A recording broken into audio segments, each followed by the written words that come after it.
my name is Eddie C, and welcome to My Positive Podcast. I'll bring you positive stories of people from all walks of life, because everyone has a story to tell. Well, hello everybody, and welcome back to MPP, My Positive Podcast. I'm your host, Eddie C, and this is episode number 9, and we'll be talking about compassion. First of all, ladies and gentlemen, thanks so much for the people who texted me and sent me all kind of messages for my birthday last week. Yes, I hit that number 65. I might be 65, but I'm still young and alive, as they say. I had a wonderful time, a wonderful week. I hope you did as well. I've got, once again, 3 very special guests for you. My first guest is originally from Armenia and came to Holland as a little boy and became a Green Beret, an entrepreneur, and is busy with the music for many years. My other guest is a young lady who is sort of slowly becoming an entrepreneur herself with a health lifestyle. She has her own YouTube channel. She's a business student. And my third guest is actually into hip-hop. He's a rapper, but at the same time, he's busy to try to bring a message over to what's going on around the world, what's happening in the history of the world. He's aiming his style towards the youth as well as towards the adults. If you're interested in their stories, stay tuned and stay positive. My name is Eddie C, and you're listening to My Positive Podcast. Well, my next guest is a very special guy. He's originally from Greece, but now living in Holland for many years, which is how we met. Director of his company called House of Events, the singer-songwriter, also the founder of Social Coffee, which he'll probably tell us a little bit more about in a little while. He's a former head entertainer in Dubai. He has also had a travel agency. And he's actually an ex-Green Beret. So quite a versatile career this man has had. Please welcome my first guest, Mr. Aristakes Jessayan. Did I say that right, buddy? Hi, thank you, Eddie. Thank you for the pronunciation. All right. Yes, you are right. I did a few things and different things. Well, let's start the day that I was born, the 30th of April, 1953, in Athens, in Greece. And there's a nice story. We came in Holland with my Armenian parents. So my parents are Armenians. Okay. And I have an older brother and a younger sister. We came in Holland on the 26th of April in 1956. And when we came in Holland in Schiphol Airport, Amsterdam Airport, there was a community of the Red Cross, a fugitive organization, United Nations organization, something like that, because we are Armenians. So a lot of Armenians went to Greece, to America, to France. Charles Aznavour is an Armenian as well. The Kardashians in Los Angeles are Armenian. Cher, the singer, Sherilyn Sarkisian is her name. And all these Armenian names, mostly the end ends on Yan. My name is Jessayan. My mother was Hovanesyan. Charles Aznavour, he was Aznavourian. Well, anyway. So we came in Holland on the 26th of April. I was 2 years still. And all the children, because we were with a lot of families, Armenian families, and all the children, they get a little present. And they didn't give me anything, but they called my name. So my father took me on his arm and went to the man with the microphone. And the man said, "Okay, sir, this is your son, Aristakes Jessayan." I don't know if this man pronounced it good, but anyway. Okay, and they give me a present as well. But around the present, there was an orange, strip. An orange bow. Yeah, because the 30th of April, it was the birthday of Koningin Juliana, Queen Juliana, in that time. So my birthday was together with her. Right. So this was my first meeting with Holland, with the Netherlands. It's a nice anecdote to tell. Well, anyway, we went to the city of Amersfoort. All right. There I grew up.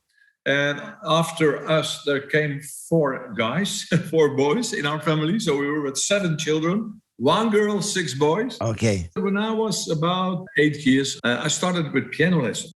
I came from school, and all for a sudden, I saw a piano in our living room. I said, "Oh, what's this?" And I started with 2 fingers. And in the evening, I played, I don't know which song, but I played an Armenian song. Okay. Well, anyway. I started with music on a music school, piano lessons. But everything what I play, I cannot read notes anymore. I forgot it. I cannot read. And I didn't like it. All this notes. Oh, man. Because when I play from feeling, from inside. I don't need these papers in front of me. I just play what I feel at that moment. So I'm a very improvising musician.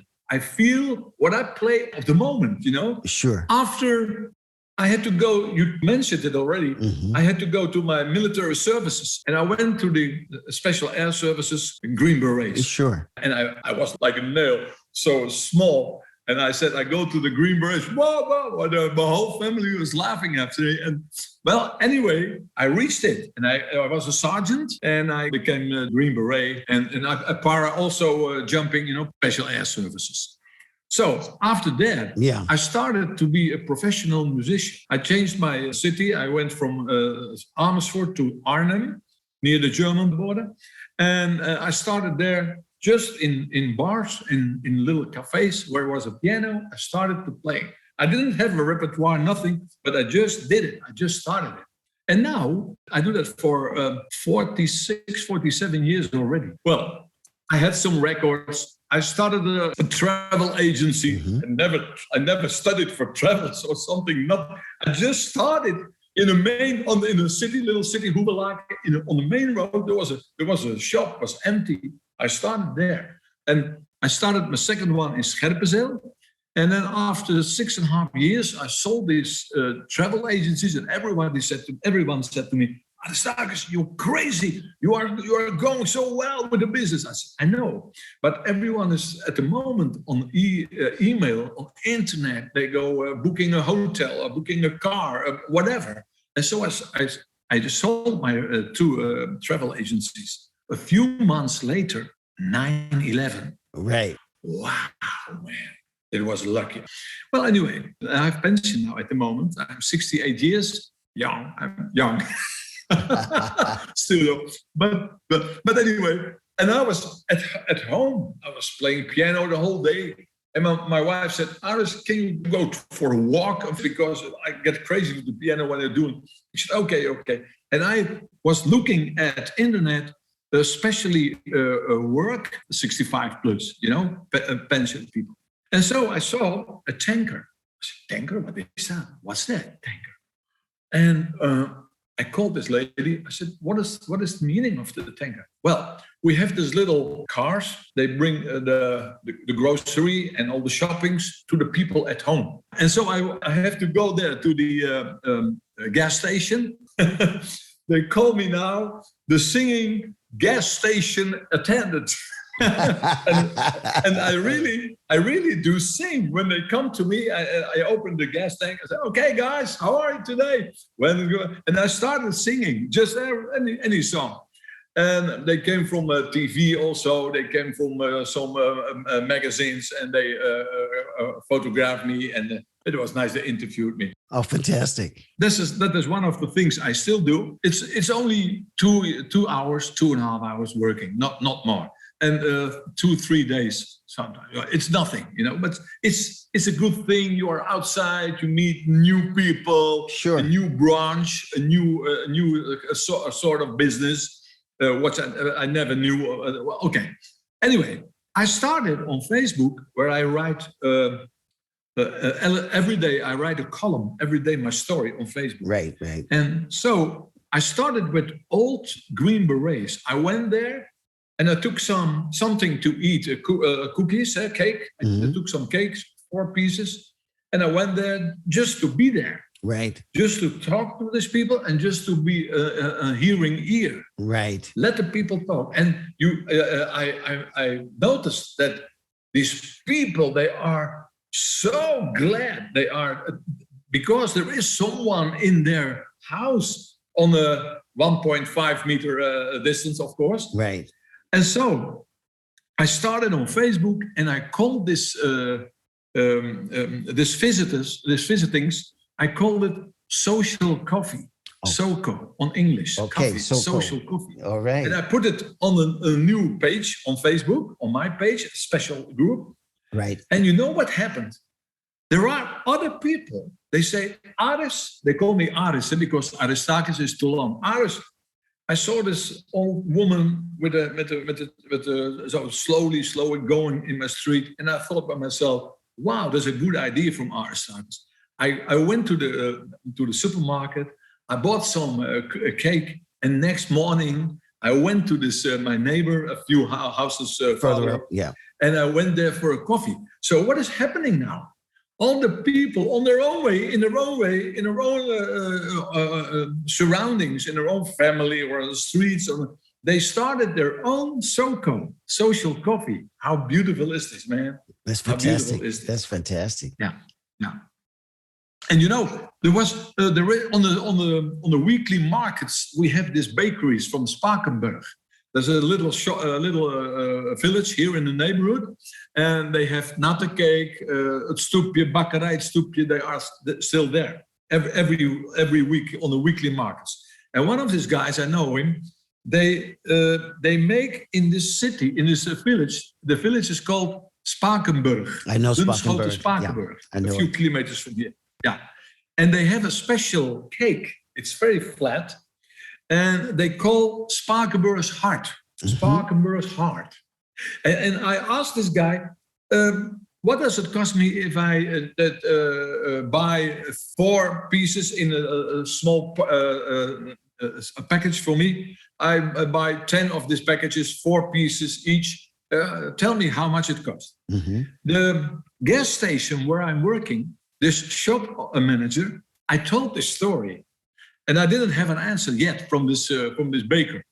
And he said, Aris, I tell you something. My wife is already working 15 years with this baker. You asked for this Spakenburg's Heart. I said, wait a minute. We arranged it. 1 hour later, I get a WhatsApp. Steven, he said, Aris, as long as you live, and as long as you do the social coffee, you get this Spakenburg's Heart for free. Oh, that's beautiful. Wow, man. Well, I didn't ask for free. I said, I want to pay. No, it's a so nice idea, so warm, and so from your heart, that I give it to you. Whatever you want, how much you want, how many you want. So it's a nice story, yeah? Beautiful. Yeah. They sponsor you now. This is positive. This is in your podcast, yeah. Absolutely. Yeah. It's beautiful, man. Yeah. I know, like you say, you're a young 68, but you're still very active. And I remember back in the day when we used to play together, you always had this warm energy. It was always fun to work together. And over the years, we've always kept in good contact with each other. And that's a beautiful thing. Well, and it's great to see that you're busy with some projects. There's another project that you were telling me about when we last spoke with each other that you were busy with, and you did a music leader for that particular show. Yeah. I wrote a rock opera. I started writing it 2 years ago already. And I was searching and I was looking and I did my best to get in contact with conductors from big orchestras, right? 80 people, 100 people, because I wrote these songs. It's about love. It's about peace. It's about all these wars what we had in the mankind all the years ago. And I thought by myself, did we learn something from all these wars already, from all these conflicts all over the world? No, my brother. So my question is why? And that I translated in the rock opera, and I called it Rhapsody for Peace. Well, for a sudden, I met this percussionist, your colleague from Metropole Orchestra, Eddie Koopman. Mm-hmm. You know him, Eddie Koopman. It's a nice guy, real nice guy, yeah. Yeah. I said, Eddie, I have something I want to let you listen. He said, okay, you're welcome. So I played the rock opera. He said, wow, man, Maurice Lutterhuis has to hear this. I said, okay, but it's hard to get this, to get in contact. I said, wait a minute, I know him. I arranged it, we did. We arranged a meeting with Maurice Lutterhuis, the conductor, Eddie Koopman at his house. Right. A friend of mine, a piano player as well. He can write the notes, and I cannot write. I can play. So I go to his studio. Mm-hmm. He has in his laptop, he has a system. all the instruments in the whole orchestra, the violins, the trompetes, anything. I said, Aris, what do you want here? I said, oh, that must be trombone, something like that, trumpet or saxophone or whatever. And so I play it on piano, and all the notes come there. Well, so I played the rock opera again in front of this conductor, and I was a bit nervous. I'll tell you honestly, I was a bit nervous because this man is, he has met so many musicians, colleagues, and I played it, and he said the same you said, just. Yeah. He said, your passion, how you play, it's from your inside, it's from your soul. I said, we have to do this. We have to do this because it will be a waste when we let it do nothing with it. So I started a crowdfunding to get all this money together, to collect the money, because we are going to record it in the Metropole Orchestra studio in Hilversum in the Netherlands. And we will be there with 45 musicians 2 days after each other. And then also we film it. We will record it with filming, because then we have a video. And then we have a promotion tool to go everywhere in the world, to the theaters, to the whatever, to radio and TV stations. So now we are about 70% that we have to reach for the recording. Yeah. It's a nice story, isn't it? Fantastic, man. I've got one more question for you.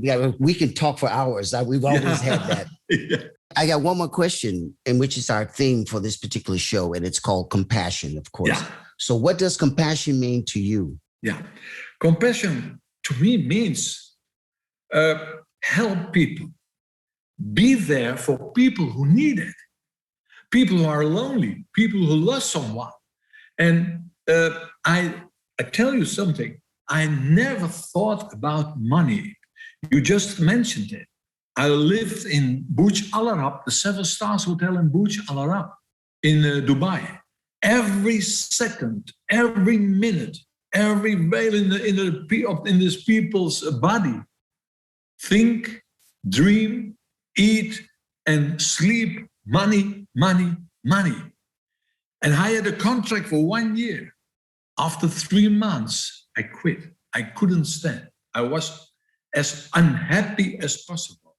It's not my way of life. My way of life is to help you, to help Eddie, to help my neighbor, to help everyone. Because I grew up in a big family with 7 children. And that's what I learned from my parents. To give is wisdom. And I want wisdom not in my wallet. I want wisdom here in my soul, in my heart. That's my compassion, friend. That's great. It's beautiful. I want to thank you so much for coming on the show, having your chat with me, and telling our public about your wonderful life that you've had behind you. And you're still going strong as well, buddy. I mean, as long as I've known you, you've always been busy with the new projects. And I admire that about you. You're a very compassionate person, which is why I wanted to have you on the episode. It was my pleasure also, Eddie. And we have to meet as soon as possible, man.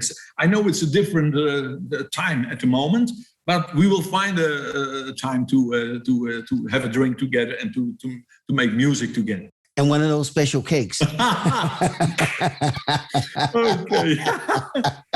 That's it. All right, buddy. Thank you so much for coming on. A lot of love to you, man. And we will see each other soon. You're welcome. All right. Okay, man. Bye-bye. My pleasure. Bye-bye. This is My Positive Podcast with Eddie C.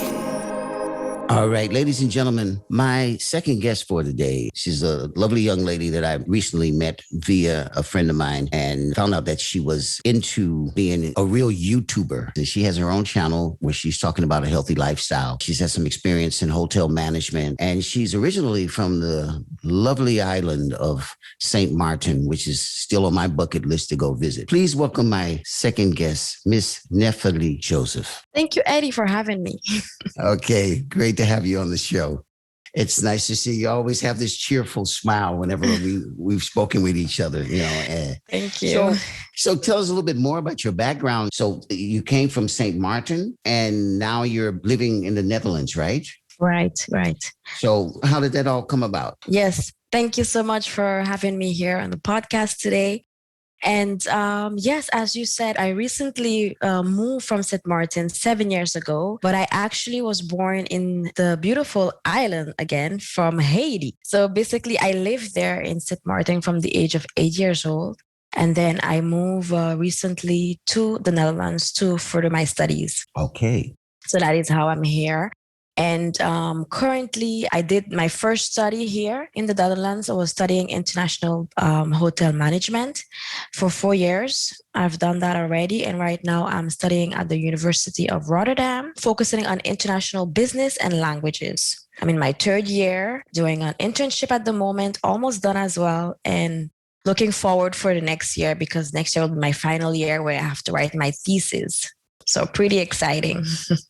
Oh, fantastic. Yes. That's lovely. So tell us a little bit about your YouTube channel that you have and the things that you're doing with that, because I've checked out a couple of things. Quite interesting. Thank you. How did that come about? Basically, the YouTube channel was like nothing planned. It's just, I don't know, it just came up as an idea.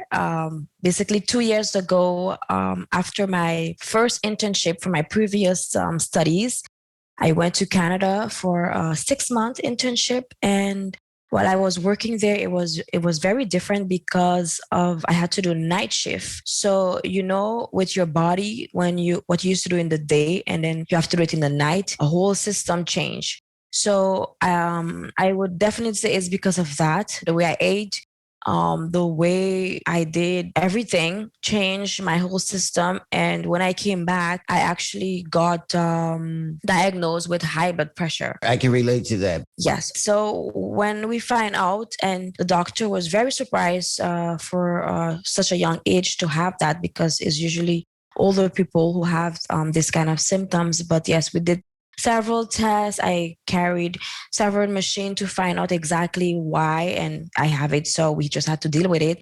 So what I decided to do is do some research on what to eat, what can I not eat, what type of exercise I can do to help myself with this, because my sister, she's a nurse, and she told me like naturally you can solve this. You don't really have to take the pill, because now I have to take a pill every day for it. And naturally you can try to get rid of this. So this is where my research starts. So I start to look all different kind of things that I can do. And then I found out some amazing things. First of all, no meat. Like a lot of people who had these kind of symptoms and other things like other diseases as well, the moment that they cut out meat, dairy products, and some other things, it really helped them. And there's even 2 or 3 people who testify about this. It was one of these documentaries on Netflix I saw as well, where people were testifying about how they actually stopped taking the pill. So I was really surprised to hear about this, because I know that they always told us from a young age that we need to get our protein from meat, we need to get this from it, we need to get that from meat. And now to find out that is actually something that's killing us physically every day, little by little. Absolutely. Plus, there's a lot of processed foods out there that, I think maybe about 70% of the foods we buy at the supermarkets are processed foods. Exactly. A lot of the foods have, let's say, animal-based stuff in it. And I know that basically going vegan, which is something that I, for a large part of my life, have started to do. As I got older, I just started cutting the meat out of my diet till I almost practically didn't eat any at all anymore. Right. And so for me, it's been a major difference because, like I said, I've also had high blood pressure. The last time I went to my doctor, he said, I look better now than I did 5 years ago. So I definitely took that as a compliment. So, right. Yeah. And, I just turned 65. So I can see the difference on how I was now and on pictures I see of myself from 5-6 years ago. So it makes a big difference, a healthy lifestyle. Absolutely. Yes, yes. So with these information that I found, I thought, okay, I really want to share it. So where do I share this information? Would I have to be posting on Facebook every day or? Right. And then I thought, hey, maybe I can talk about it. I can put it on a video and I can upload it. Again, I thought maybe I put it on Instagram. But then I don't know. Then I said, oh, I have a YouTube, I have a Gmail account. I can put it on YouTube and I could create a channel about it. And this is how my YouTube channel starts. Just me wanted to share my information that I found pertaining this kind of a disease. And I said, maybe other people out there who don't know were also confused because, we were raised from small, the experience from small that, you should have meat on your plate. If you have a meal, if there's no meat, it's not a meal. Yeah, right. So I said, yes, I have to explain it. I have to talk about it.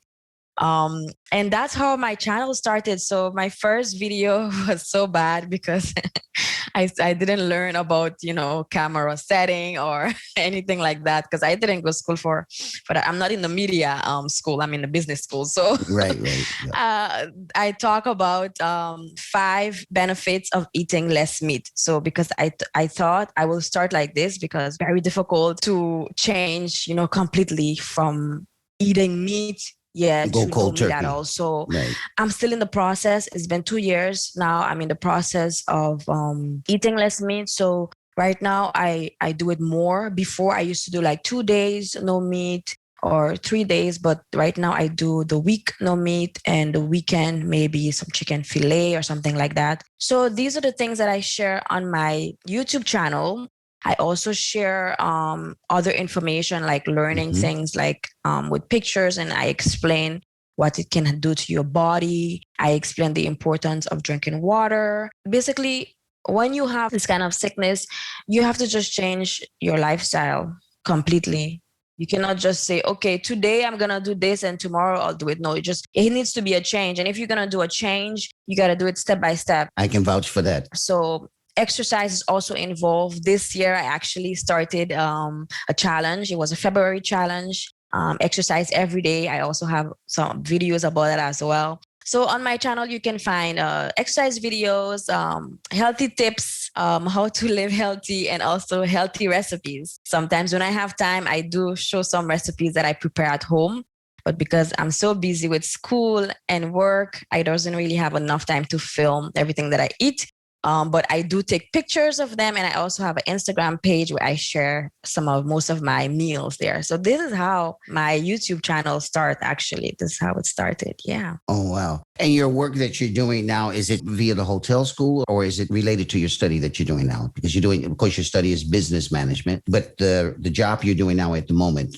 No, basically, the job that I'm doing at the moment has connection to do with my YouTube channel.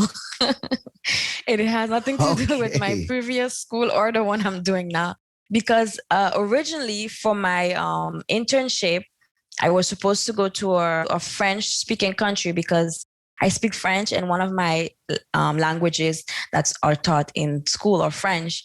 But because of the whole pandemic of last year, they shift and change everything around. They told us to just find something here in the Netherlands to work and do our internship at. So we just like the choices was much more open. So yes, I started applying for I was actually looking for research internship and marketing and communication internships. And then, yes, I got a call from EMG, and yes, I'm basically helping the company create videos, posts. What is EMG? EMG is a communication company that help other companies, especially in the industry of oil and plastic industries. They help those companies create post videos.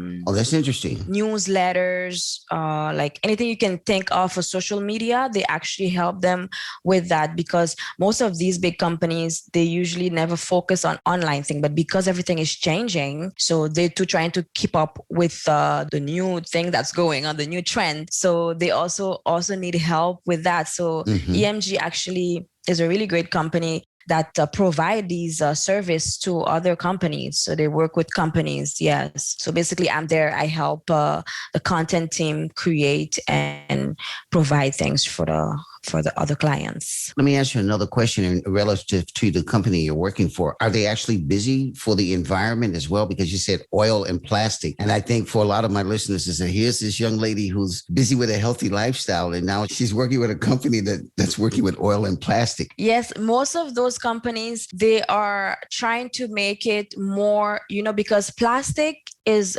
like when it gets into the ocean, like they always show, it stays. So they try to make the plastic more friendly, more in a way that it can dissolve. Biodegradable. Yeah, plastic is everywhere. And, no matter how much we try to prevent it, to make the planet green again, it's always going to be there because plastic is in so much things that you never think about, like your headphones, like so many things plastics is involved in. There's no way we can really delete it from the world.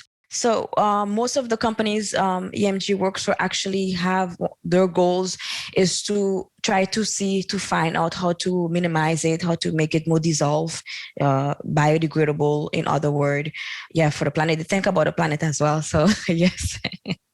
That's very important. That's very important.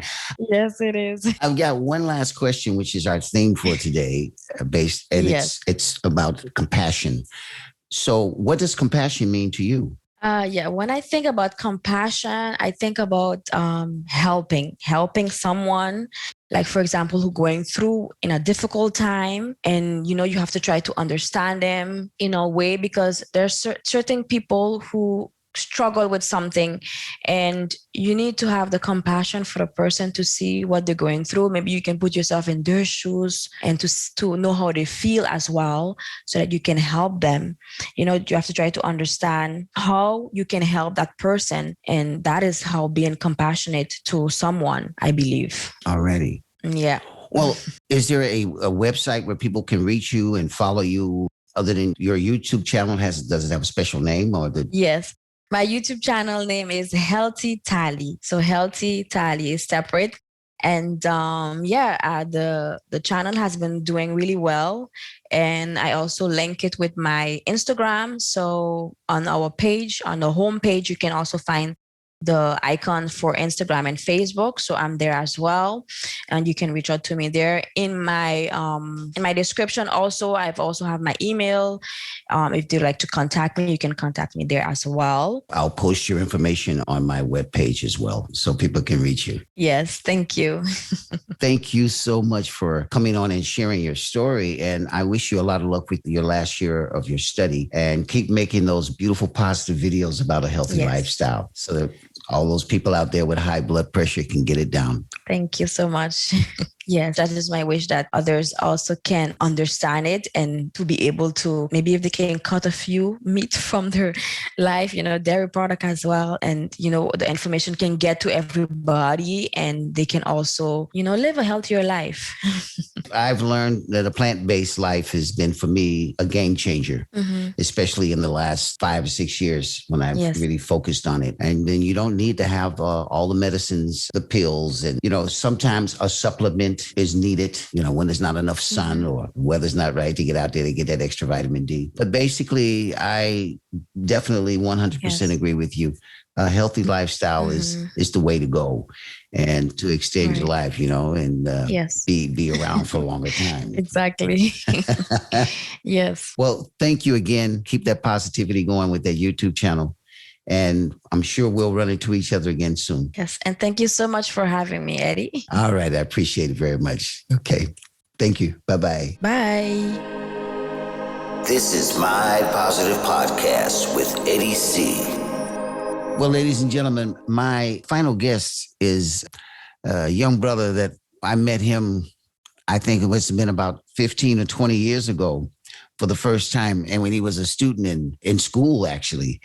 And at the time, I was doing a program for schools with workshops. And it was a piece of music that I decided I wanted to have a rapper on. And because this young guy got on stage and he did his little rap thing. And I said, wow, just blew me away. He had this little like Will Smith thing going. Will Smith. And so I decided to have him come on to one of my projects that I was doing, and he knocked it out of the park. It was a little rap about basketball. Loop-de-loop. Yeah, loop-de-loop. That's it. So now he calls himself the Unstoppable Knight. That's his artist name. So please welcome my final guest, Mr. Sven Armstrong. Hey, how you doing, Eddie? How you doing, bro? All is good. All is good. Long time no see. Yeah. Yeah, man. It's been quite a while. Happy to be on your show too, man. Well, I'm very proud to have you on here, man. You know, we go way back, and yep. I still remember the loop-de-loop days. the loop-de-loop, through the hoop. Yeah. That was in Alkmaar, wasn't it? It was in Amersfoort. Amersfoort. In my home studio in Amersfoort, we did that recording. That's exactly. Yeah. Well, listen, buddy, I'm going to get right into the questions with you. You know, tell us a little bit about your roots and how did you become a rapper, a hip hopper? I mean, that was quite amazing because when they hear your voice and they see you, they're trying to put the combination together, you know. Yeah, well, that it is what it is, huh? Well, my roots, I'll tell you, my mom was from Amsterdam, so she's Dutch. She was Dutch. She was still alive. My father's from England. All right. So, you know, I'm a mix. That's why I got the name Armstrong as well. Okay. All right. You know? And so about the rap and how did I get into the hip hop? I remember being a big fan of Marky Mark's. You know, you remember Marky Mark? Marky Mark and the Funky Bunch. Which is Mark Wahlberg. That's right. Yeah, exactly. He's an actor now. Well, for many years already. So. Right. Exactly. And I believe his brother was Donnie B from the New Kids on the Block. So that's where you got started. Well, I didn't get started, but I was listening to hip hop then, you know, and I was even at his fan club in his Boston fan. He came from Boston, so I was at the fan club, and I was very young, man. I don't know. Mm-hmm. I was at 10, maybe 10, something like that. So a little bit later on, my parents gave me a karaoke machine. Okay. And since I've always liked hip hop, I started recording little raps on the cassette deck. You know, you could record. You had 2 cassette decks, and I recorded on it. Yep. So I think that's how it really started. I just got the feeling from it. And when I was around 15, there was like a big stage in the city of Roosendaal. Right. I remember. And I asked them if I could come on stage, you know, as I always do, used to do, still do. Well, and so because if you did, you could record, you got a free studio session in the studio in Alkmaar. That's Alkmaar. Mm-hmm. So at the end of the day, they didn't invite me on stage. So I was a little bit sad, and I asked them, "Hey, man, I really wanted to record a song. You know what? Here you go, son." And they gave me an invitation to the studio. And me and my friend Flojo, we went to Alkmaar to record the first single. And then I really got into it, if you know what I mean. So we did some live shows on Veronica Cole TV. Okay. I bet you remember that time. Mm-hmm. So that's when I was 15, 16. I was on TV, and I walked in Amsterdam, and people recognized me. I was in Spain and Salah, where there was a lot of Dutch people. They recognized me. So, started liking it a little bit more. And then at some point, I met Miko Weaver. You know Miko, the former guitar player of Prince. I met him in Roosendaal at the coffee shop. And his son was there too. So, we got connected straight away, and it felt like family. And okay, I went to their house every night to record at the studio. They had a little house studio. Mm-hmm. And we did gigs every weekend in Rotterdam. Right. So that was some more food for the soul, And then they moved to Ibiza in 2002. So I just lost my family. I didn't lose them, but they moved. Distance came in between, right? Exactly. So I had to, adjust my way of life. Okay, I went to visit them for a couple of weeks in Ibiza. I really liked it there. That beautiful island. You know what? Great island. Oh, yeah. Yeah. Yep. So we got a story about that too.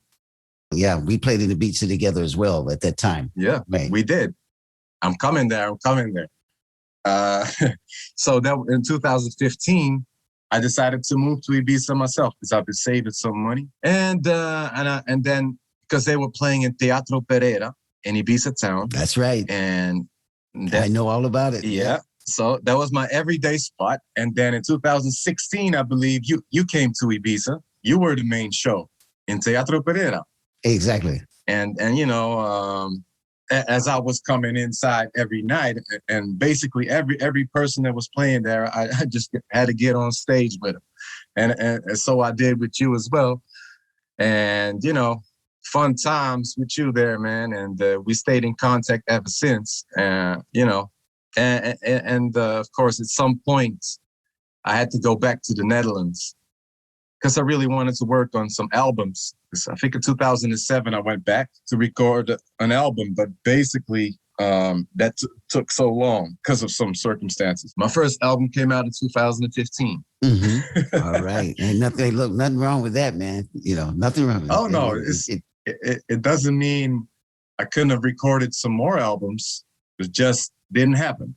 So anyway, up until now, I released 3 albums, and that's just a short, Yeah, but how did you come on the name Unstoppable Knight? Well, since my last name is Armstrong, we used to be knights, border reavers at the border between the south of Scotland and the north of England.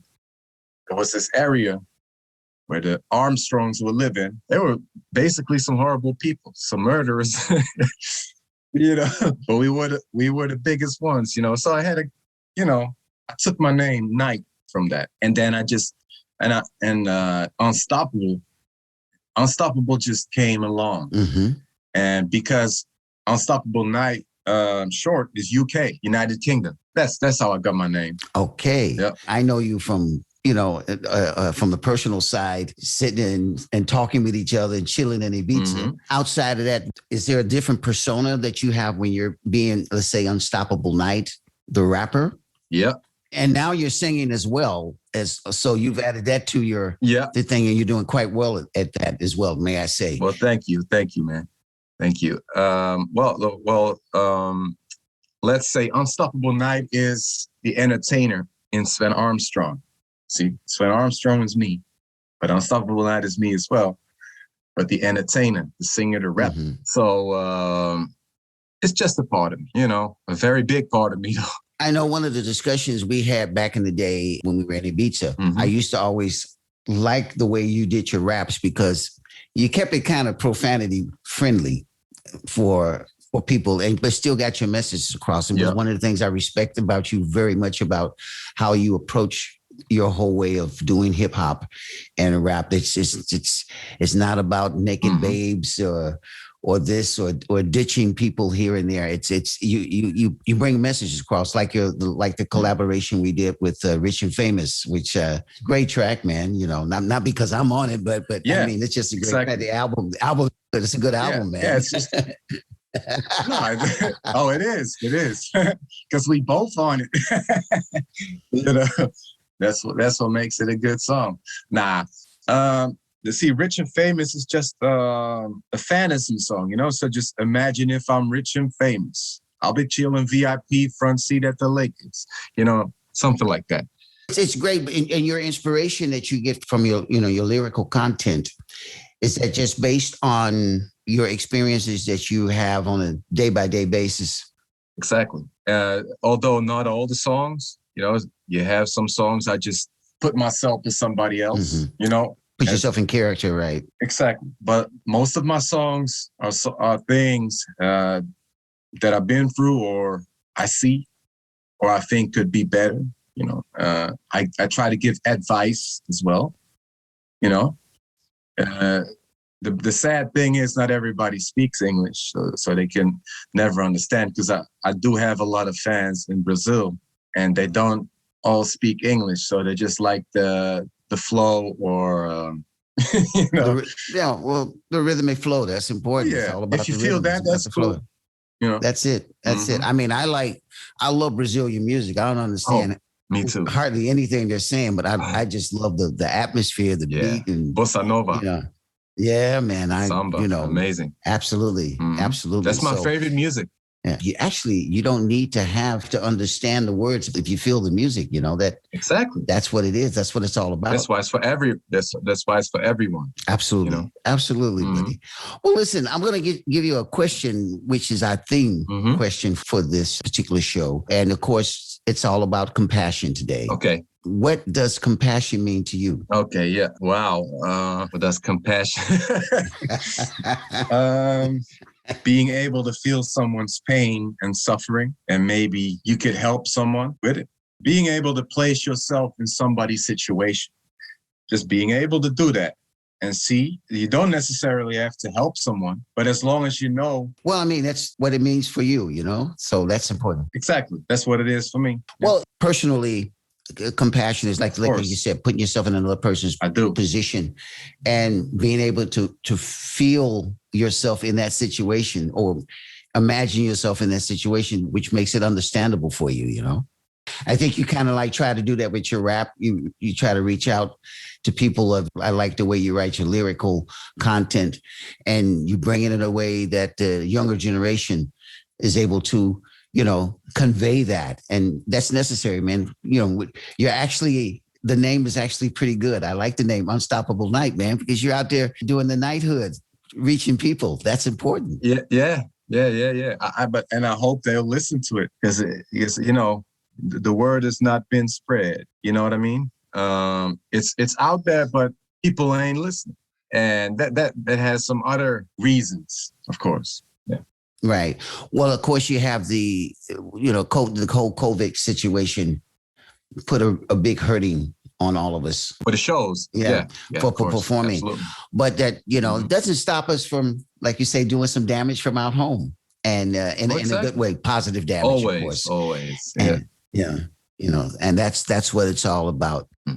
Is there anything you'd like to say to, let's say, your generation, young folks out there that are, want to be compassionate? You got any, let's say, wise words you want to give to those young folks out there?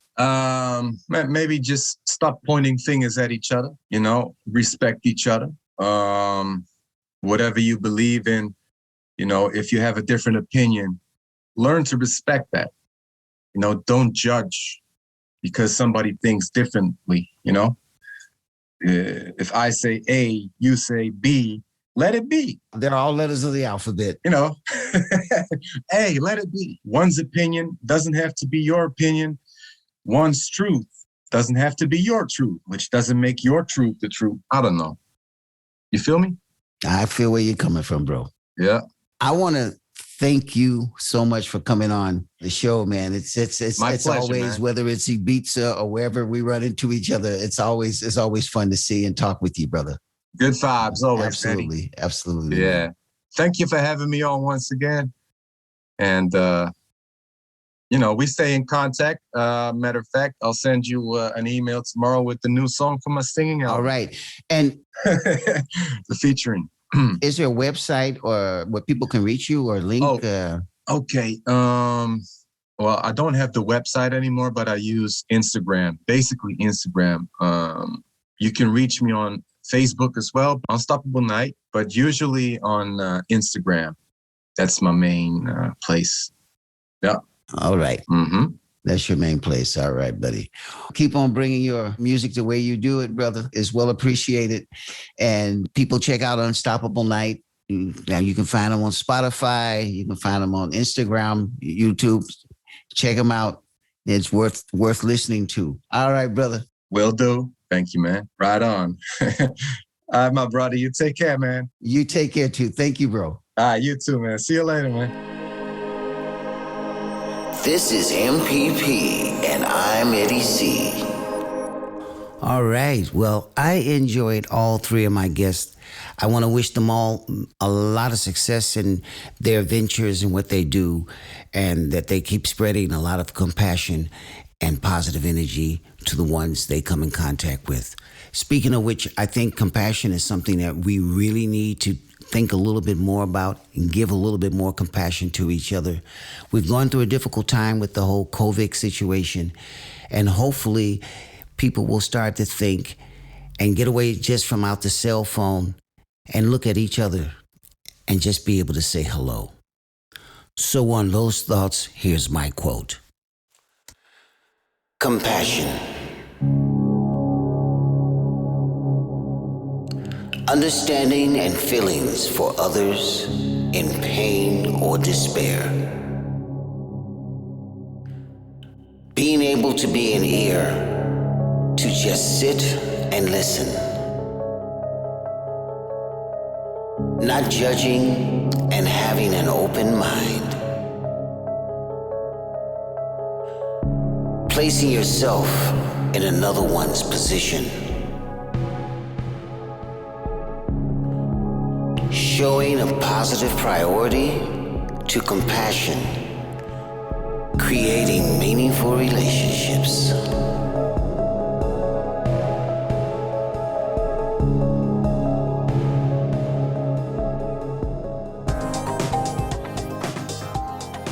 Well, that's just about it for this week, ladies and gentlemen. But before I go, I'd like to thank my three guests, Aristakes Jessayan, Nephtalie Joseph, and Sven Armstrong, for being part of my show and sharing their wonderful stories.